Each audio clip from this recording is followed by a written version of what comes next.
Hello guys, good morning সবাইকে। কেমন আছো তোমরা সবাই? আশা করছি তোমরা সবাই অনেক ভালো আছো। তো আমিও অনেক ভালো আছি।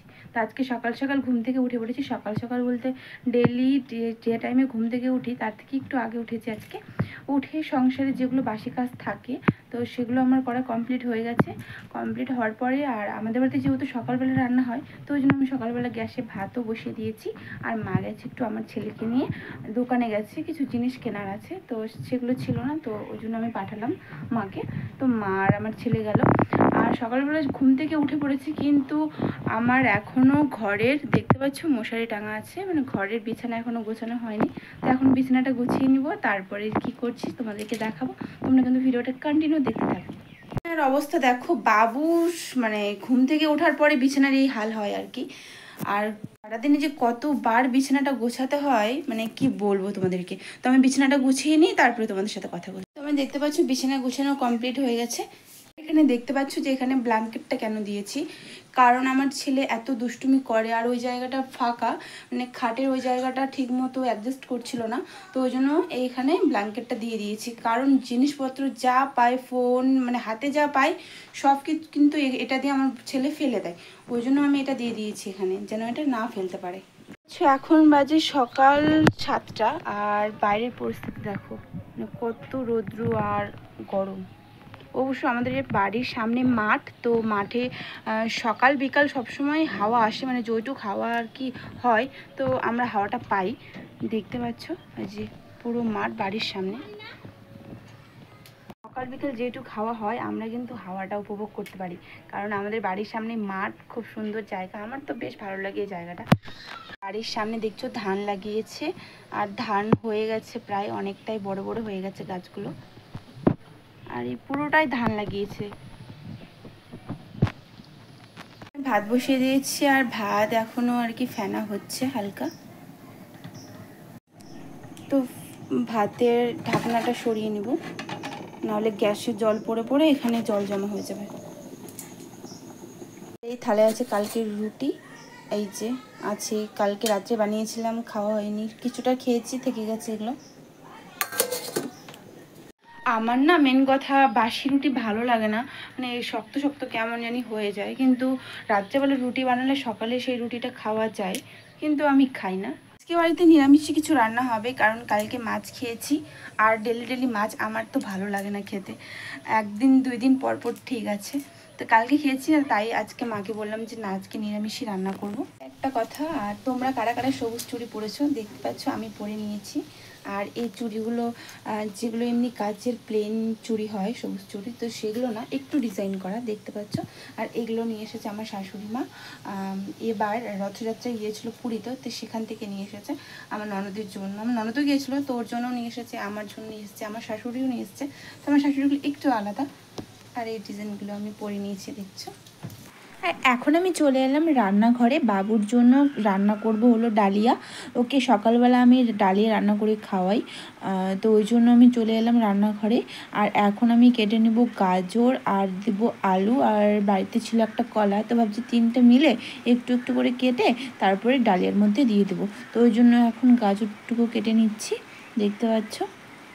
বাবুর এখন বয়স 2 বছর, আর 2 বছর ওকে ভাত খাওয়ানো যায়, কিন্তু আবার অনেকে বলে যে ভাতের থেকে ডালিয়াটা খাওয়ানো নাকি বেশি ভালো, তো ওই জন্য ডালিয়া খাওয়াচ্ছি। আর ভাতের থেকে আমার বাবু কিন্তু ডালিয়াটা বেশি ভালো খায়, তো ওই জন্য সকালবেলা আমি ওর জন্য ডালিয়া রান্না করি।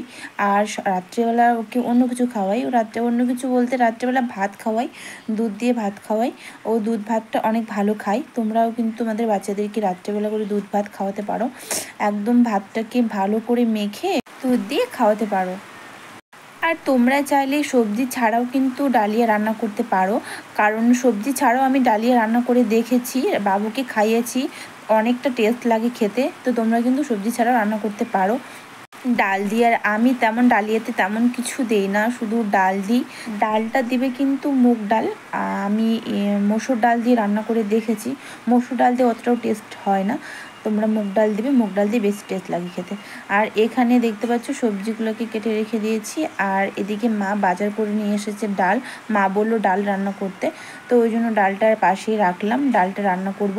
আর এখানে ডালিয়াটাকে ভালো করে ধুয়ে নেব, এখন একটা বাটিতে নিয়ে নিয়েছি। এদিকে গ্যাসে কড়াইও বসিয়ে দিয়েছি। এদিকে কড়াইটা একটু গরম হয়ে নেবে। আমি ওদিকে ডালিয়াটা ধুয়ে তারপরে হালকা একটু তেল দিয়ে দিলাম। একদম অল্প দিবে তেলটা, ডালটাকে ভাজার জন্য তেলটা দিলাম। কারণ আমি মুগ ডাল যেহেতু দিব, তো তেলে যদি একটু মুগ ডালটা ভেজে নিই তাহলে সেন্টটা ভালো হয়।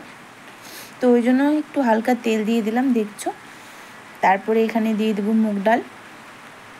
আমি কেমন করে বাড়িতে বাবুর জন্য ডালিয়া রান্না করি সেটা আজকে আমি তোমাদের সামনে দেখাবো তোমাদেরকে।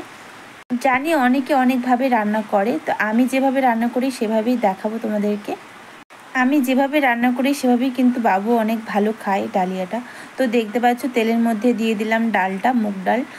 তোমরা তোমাদের পরিমাণ মতো দিবে ডালটা, তোমাদের বেবি যেরকম খাবে সেই হিসাবে দিবে।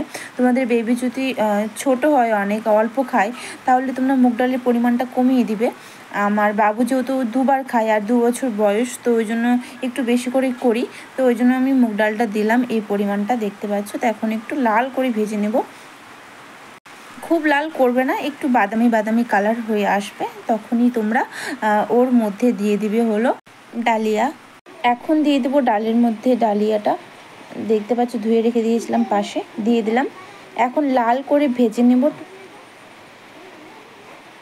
4-5 মিনিট ভালো করে ভেজে নিতে হবে ডালিয়াটাকে। ভাজতে ভাজতে কিন্তু হালকা লাল হয়ে এসছে। এখন দিয়ে দেবো জল। জলটা একটু বেশি পরিমাণে দিতে হবে, কারণ ডালিয়াটা ফোটাতে সময় লাগবে, তাই জলের পরিমাণটা একটু বেশি দিবে। এখানে আমি জল দিয়ে দেখে নিচ্ছি পরিমাণটা জলের কতটুকু হলো, আর একটু মনে হচ্ছে লাগবে, তাই আরেক বাটি জল দিয়ে দিলাম।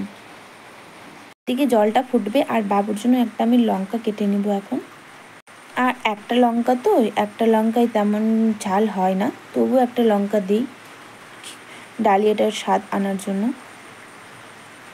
আর এখানে দেখতে পাচ্ছ যেগুলো গাজর আলু কেটে রেখেছিলাম, কলা, সেগুলো ধুয়ে রেখেছিলাম পাশে, তো সেগুলো দিয়ে দিলাম এখন। আমি জল দেওয়ার পরে সব কিছুই একসাথে দিয়ে দিই, সবজি, লবণ, হলুদ সব কিছু একসাথে দিয়ে তারপর ঢেকে দিতে হবে। তোমরা চাইলে কিন্তু যখন আমি প্রথমে তেল দিয়েছিলাম তখনও কিন্তু সবজিগুলোকে দিয়ে দিতে পারো। তারপরে আমি দিয়ে দিলাম স্বাদ মতো লবণ, হলুদ। এদিকে আমি লবণ, হলুদ, লঙ্কা সব কিছুই দিয়ে দিলাম। দেওয়ার পরে আমি এখন ভালোভাবে নাড়িয়ে নিব কড়াইটাকে। ভালোভাবে নাড়িয়ে নিচ্ছি। নাড়িয়ে নেওয়ার পরেই আমি এখন একটা থালা দিয়ে ঢেকে দেব। যেহেতু কড়াইটা ছোট ছিল, তাই একটা ছোট থালা নিয়ে সাইজ মতো ঢেকে দিলাম।